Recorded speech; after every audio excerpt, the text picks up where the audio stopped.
এবং আগামীকাল গেম খেলা কর্মসূচি এবং রানিং আছে আমাদের মাঝে, সেটা হচ্ছে আমাদের বিশেষ করে এসআইআর কর্মসূচি, যেটা আমাদেরকে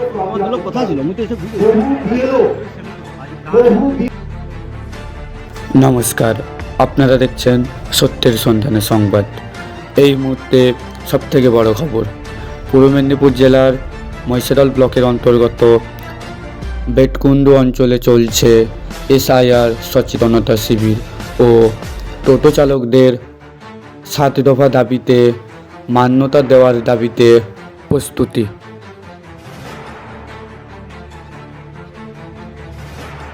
অল ইন্ডিয়া মাইনরিটি অ্যাসোসিয়েশনের জেলা নেতৃত্ব ও ভাঙড়ের অবজারভার মাননীয় সাদ্দাম আলী খান মহাশয় এসআইআর আতঙ্ক নিয়ে কি বলছেন আপনাদের শোনাবো। আজকে যে এসআইআর সচেতনতা শিবির, আমরা কিন্তু 3টে প্রোগ্রাম এখানে রেখেছি। এক হচ্ছে এসআইআর সচেতন শিবির সঙ্গে ফর্ম ফিল আপ কর্মসূচি।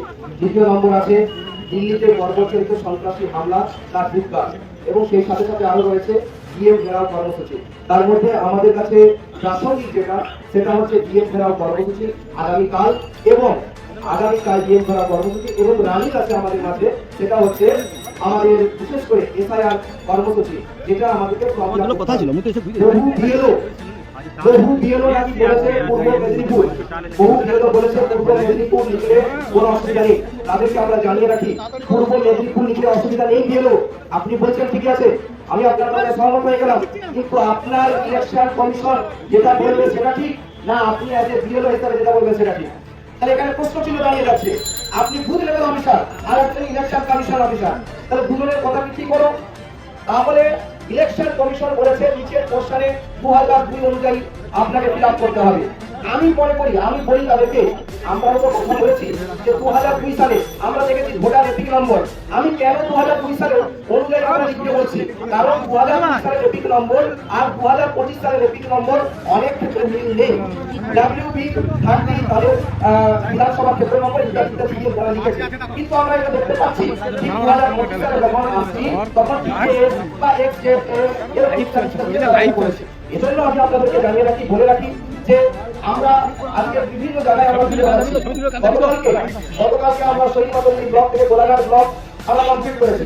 আজকে সকাল থেকে পাঁশকুড়া ব্লক এবং চলছে, এই মুহূর্তে চলছে পাঁশকুড়া ব্লক এবং পাঁশকুড়া পৌর আইন ইউনিটের মধ্যে চলছে আমাদের প্রতাপপুর মোড়ে চলছে, সেখানে চলছে স্ট্রিট কর্নার।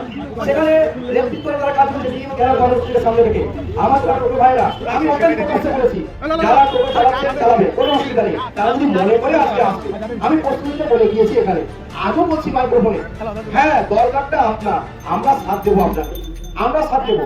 এসপি সাহেবের সঙ্গে যখন দুদিন আগে আমরা মিটিং করছিলাম, এসপি সাহেব বলছিলেন যে আপনারা ডিএম অফিসের ভিতরে ইন্টিগ্রেশনের জন্য আপনারা এতজনকে নিয়ে ঢুকলেন কেন? আমরা বললাম, আমরা এখন তাদেরকে জানিয়ে দিয়েছি যে আমরা যাচ্ছি, মানুষ কেন আসছে, মানুষ আপনার দ্বারস্থ কেন হচ্ছে এটা আপনাদের বুঝতে হবে। ডিএম মানে কি? ডিস্ট্রিক্টের ফার্স্ট সিটিজেন, সে ডিস্ট্রিক্টের ফার্স্ট সিটিজেন, তাহলে ফার্স্ট সিটিজেন তার হাতে যে পাওয়ারটা রয়েছে, মাননীয় এসপি সাহেবকে এটা বুঝতে হবে। শুধুমাত্র ভারগাঁও কথা বলে সাইড করে দেওয়ার নাম প্রকৃত গণতন্ত্র ভারতবর্ষের গণতান্ত্রিক কথা নয়, বরং গণতন্ত্র ভারতবর্ষের গণতান্ত্রিক কথা এটা হবে যে অধিকার বুঝিয়ে দেওয়া। আজকে আমরা এমন একটা সিচুয়েশনে উপস্থিত হয়েছি, টোটোওয়ালা যারা টোটো চালক ভাইরা যারা আছে তারা কি বুঝছে, মানে 30 তারিখ লাস্ট ডেট রেজিস্ট্রেশনে, আবার 4 তারিখ last date SIR form fill আপে। এ মাল উপর রেজিস্ট্রেশনের কাগজ খুলতে যাবে 10 বছর আগে, সেই কাগজ খুলবে না এ 1929 সালের তার দলিল খুলবে? এই যে প্রাসঙ্গিক কথাবার্তা এসে যাচ্ছে, এখানে আমাদেরকে বুঝতে হবে কেবলমাত্র কোনো জাতি, কোনো ধর্ম, কোনো বর্ণ নয়, বরং মানুষ বেকারের সংখ্যা এত বেড়ে গিয়েছে, সমাজকে ব্যতিব্যস্ত রাখার জন্য, সমাজকে পুরো সম্পূর্ণরূপে একটা একমুখী করে দেওয়ার জন্য পরিকল্পনা গ্রহণ করেছে, আর কিচ্ছু নয়।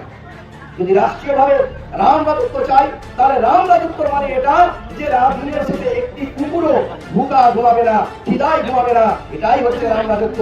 আর আজকের দিকে দাঁড়িয়ে প্রতিদিন করে ভারতবর্ষের কতজন ক্ষুধা সূচকে পড়ে রয়েছে, কতজন ক্ষুধায় মারা যাচ্ছে, এই সংখ্যা আপনার আমার কাছে না তুলে ধরছে পঞ্চায়েত, না তুলে ধরছে প্রধান, না তুলে ধরছে এমএলএ, না তুলে ধরছে এমপি। এর পঞ্চায়েত 5 বছর ভোট নিয়েছে, ভোট নিয়ে ফাইটার ঘুরে বেড়াচ্ছে। যদি বিরোধী হয় বলে আমাকে কাজ করতে দেয় না, আর যদি রোলিং পার্টি হয় বলছে এই হবে ওই হবে। এই করছে এদের কাজ। আর যদি এমএলএ এমপি হয় শুধুমাত্র কেবলমাত্র তাদেরকে দিয়ে যাচ্ছে, প্রতিশ্রুতি দিয়ে যাচ্ছে হবে হবে হবে, আর ভাতা ভিক্ষাতে আপনাকে আমাকে জর্জরিত করে রাখছে। আজকে বিরোধী দলের নেতা সে এখানে দাঁড়িয়ে কেবলমাত্র ধর্মের বিভাজন করার জন্য সে সদা সর্বদা উঠে পড়ে রয়েছে। সেই জায়গাতে all India minority association as a non communal organization, as a social voluntary concept হিসাবে, as a social voluntary concept, as a non political organization হিসাবে সাধারণ মানুষের কাছে এই বার্তা দিচ্ছে যে যে যাই হোক না কেন, যে যা ধর্ম পালন করুক না কেন, অন্তত এসআইআর ফর্মটা তো ঠিকঠাকভাবে ফিল আপ হোক, অন্তত টোটো চালকের রেজিস্ট্রেশনটা ঠিকঠাকভাবে হোক। আমরা কিন্তু এদিকে তার দৃষ্টি দিয়েছি, আর ওরা কিন্তু ধর্মের নিয়ে চঞ্চল করছে। যাই হোক, আমরা একটু বলি, আমাদের ফর্ম ফিল আপ ডিওয়ান থেকে হচ্ছে, আগামী দিনেও হবে। সচেতন করার লক্ষ্যে আমরা এই বার্তা সমাজের বুকে দেওয়ার লক্ষ্যে আমরা এখানে কথা বলছি, না তো বিভ্রান্ত করার উদ্দেশ্য, না তো আতঙ্কিত করার উদ্দেশ্য। হ্যাঁ, এটা বলতে পারি, অনেকেই বলছে আতঙ্কিত হওয়ার কোনো দরকার নেই। অ্যাবসলিউটলি রাইট, আতঙ্কিত আমার হবে না, আতঙ্কিত আমার ভাই হবে না, কিন্তু আতঙ্কিত হবে উত্তরবঙ্গের মানুষ। কারণ হরকা মানে সব পুলিশ সাথ হয়ে গেছে, হরকা মানে পুলিশ সাথ হয়ে গেছে। পাঁচকুড়া যখন আমরা এইখানে ফর্ম ফিল আপ কর্মসূচি করেছিলাম, একাধিক করে সেখানে ডকুমেন্টারি প্রবলেম, তার কারণ সেখানে 1 মাস জল ধরে সমস্ত কিছু প্রায় 1 তলাবাড়ি জলের মধ্যে তারা ডুবেছিল। এগুলো আমাদেরকে বুঝতে হবে। এসআইআর এই সবে মাত্র হচ্ছে না, 1951 সাল থেকে শুরু হয়েছে এসআর। সেখানে কেবলমাত্র দেখেছে ভুতুড়ে ভোটার, মৃত ভোটার, এগুলো বাদ দিয়েছে। কিন্তু বর্তমানে এসআইআর এমন ভাবে হচ্ছে, মানুষের মনে আতঙ্ক সৃষ্টি করে, সর্বশ্রেষ্ঠ ভাবে আতঙ্ককে সৃষ্টি করে, সে হচ্ছে বিরোধী দল নেতা। একটা চোর বললে ভুল হবে না, মানুষের মনে শুধু আতঙ্ক সৃষ্টি করে দিয়ে এমন ভাবে করছে, শুধুমাত্র 1,25,00,000 বাদ যাবে এই পথটাকে কাজে লাগিয়ে শুধু ধর্মের মধ্যে বিভাজন করছে। আরেকটা কথা, কেন আতঙ্কিত হবো না আর কেন আতঙ্কিত হবো? বিহারের বুকে বিশেষ করে আজকে আমি এই মাইক্রোফোনে কথা বলা চলাকালীন আমার ভাই ফোন করে জানালেন যে বিএলও সাহেব বলেছে পূর্ব মেদিনীপুর লিখলে কোনো ভুল হবে না। তাই বিএলও সাহেব ইলেকশন কমিশনের উপরে হতে পারে। যাই হোক, আমরা সেই বিএলও সাহেবের সাথে কথা বলবো এবং আপনাদের কাছে আরো জানিয়ে রাখি, যারা নিয়োগ করছেন, যারা সম্পর্ক স্থাপন করছেন, সেই সম্পর্কটা অতি অবশ্যই আপনারা দেখে নেবেন। সম্পর্ক কখনো কন্যার সঙ্গে হতে পারে না, সম্পর্ক কখনো কন্যার সঙ্গে হতে পারে না। সম্পর্ক হবে পিতা, মাতা, ঠাকুরদা, এ নানা, নানি, এগুলোর সঙ্গে সম্পর্ক। তাই ফরক করে দেখে নেবেন। দ্বিতীয় ভুল যেটা হচ্ছে 2025 সালের এপিক নম্বর, 2002 সালের এপিক নম্বর অনেক ক্ষেত্রে মিল নাও হতে পারে, সেদিকেও আপনারা খেয়াল রাখবেন।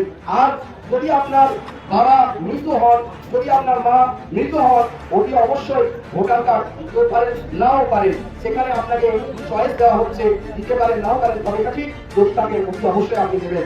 আর শেষ কথা বলি, উপরের অংশ 2025, নিচের অংশ 2002, উপরের অংশ 25 আর নিচের অংশ 2002। উপরের অংশ ইংরেজিতে করলে খুব ভালো, কিন্তু নিচের অংশকে আপনি দেখবেন বাংলা করার চেষ্টা করবেন। অনেকে ইংরেজি করেছে, কিন্তু বেশিরভাগ ক্ষেত্রে আমরা দেখি স্পেলিং গল্প, যেমন এখানে আমরা স্পেলিং করে লিখেছি শেখ, শাহ, খান, এইগুলো মল্লিক, MLMALLIC কে, और কোথাও কোথাও আছে MALLIC, কোথাও আছে মন্ডল, MONDAL, কোথাও আছে MANDAL, কোথাও আছে KHA, কোথাও আছে KHAN খান, কোথাও আছে SK, কোথাও আছে SEKH, কোথাও আছে SEIKH, কোথাও আছে আপনাকে সৈয়দ SYED সৈয়দ, কোথাও আছে SYED সৈয়দ। এইরকম ভুলগুলো আছে, অতি অবশ্যই দেখবেন, তারপরে ফিল আপ করবেন। তার কারণ আবার জানিয়ে রাখি, এসআইআর হচ্ছে কি, এসআইআর এর কলমে এনআরসি হচ্ছে।